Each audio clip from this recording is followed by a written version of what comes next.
ನಮಸ್ಕಾರ ವಿದ್ಯಾರ್ಥಿಗಳೇ, welcome to our channel. ಈ ವಿಡಿಯೋದಲ್ಲಿ ಬಯಾಲಜಿ ಸಬ್ಜೆಕ್ಟ್ದಿಂದ ಪ್ರೊಕ್ಯಾರಿಯೋಟಿಕ್ ಸೆಲ್ ಅಂದರೆ ಏನು ಅನ್ನೋದ್ರ ಬಗ್ಗೆ ನಾನು ಈ ವಿಡಿಯೋದಲ್ಲಿ ಡಿಸ್ಕಷನ್ ಮಾಡ್ತೇನೆ. ವಿಡಿಯೋ ಪೂರ್ತಿಯಾಗಿ ನೋಡಿ. ಜೊತೆಗೆ ಬೇರೆ ಬೇರೆ ನಿಮಗೆ ಸಬ್ಜೆಕ್ಟ್ ನೋಟ್ಸ್ಗಳು ಬೇಕಂದರೂ ಕೂಡ ಪ್ಲೇಲಿಸ್ಟಿಗೆ ಹೋಗಿ ನೀವು ಅಲ್ಲಿ ವಿಡಿಯೋಗಳನ್ನು ನೋಡ್ಬೋದು. ಪ್ಲಸ್ ಡಿಸ್ಕ್ರಿಪ್ಷನ್ ಒಳಗಡೆ ಲಿಂಕನ್ನು ಕೊಟ್ಟಿರ್ತೇನೆ. ಆ ಲಿಂಕಿಗೆ ಹೋಗಿ ನೀವು PDF ಅನ್ನು ಕೂಡ ಡೌನ್ಲೋಡ್ ಮಾಡ್ಕೊಳ್ಬೋದು. ಸೊ ಪ್ರೊಕ್ಯಾರಿಯೋಟಿಕ್ ಸೆಲ್ ಅಂದ್ರೇನು? ಪ್ರೊಕ್ಯಾರಿಯೋಟಿಕ್ ಸೆಲ್ಸ್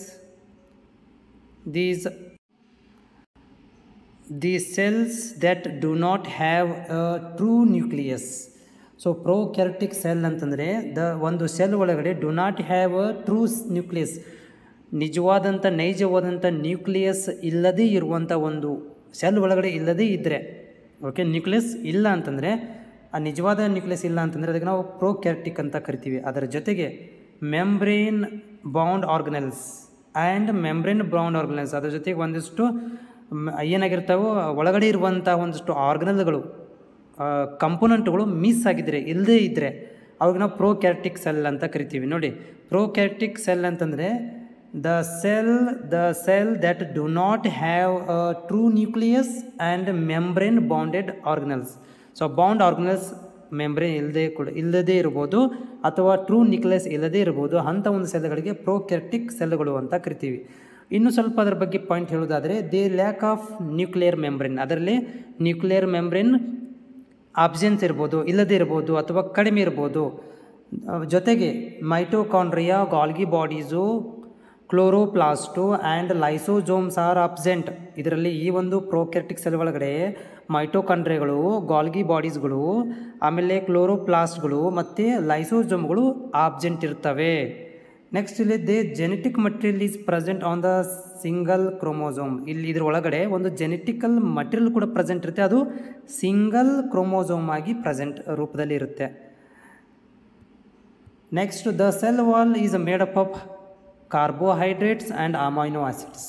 ಸೊ ಇದರ ಒಳಗಡೆ ಇರುವಂಥ ಒಂದು ಸೆಲ್ ವಾಲ್ ಇದೆಯಲ್ಲ, ಅದು ಕಾರ್ಬೋಹೈಡ್ರೇಟ್ದಿಂದ ಮತ್ತು ಅಮೈನೋ ಆಸಿಡಿಂದ ಮಾಡಲ್ಪಟ್ಟಿದೆ.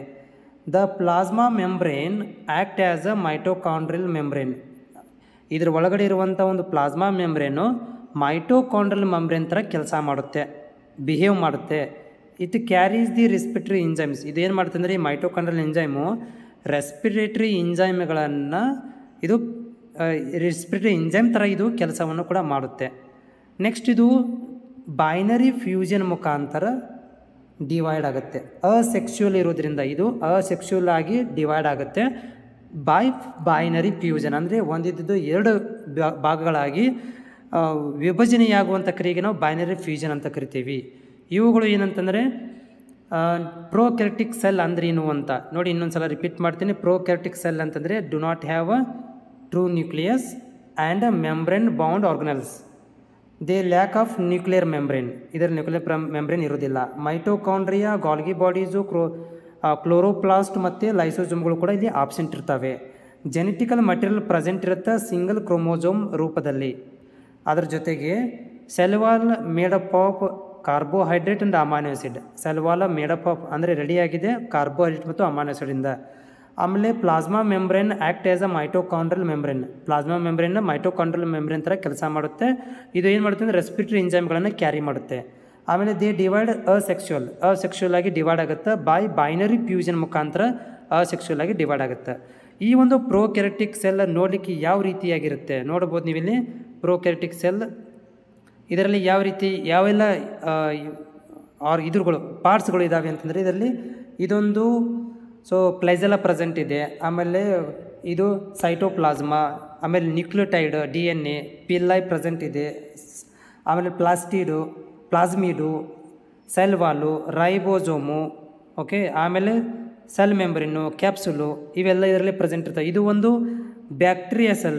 ಇದು ಒಂದು ಬ್ಯಾಕ್ಟೀರಿಯಲ್ ಸೆಲ್. ಇದು ಒಂದು ಪ್ರೊಕ್ಯಾರಿಯೋಟಿಕ್ ಕೂಡ ಅಂತ ಕರಿತೀವಿ. ಬ್ಯಾಕ್ಟೀರಿಯಾ ಸೆಲ್ಗೆ ನಾವು ಪ್ರೊಕ್ಯಾರಿಯೋಟಿಕ್ ಅಂತ ಕರಿತೀವಿ, ಯಾಕಂದರೆ ಇದರಲ್ಲಿ ನ್ಯೂಕ್ಲಿಯಸ್ ಆಬ್ಸೆಂಟ್ ಇರುತ್ತೆ.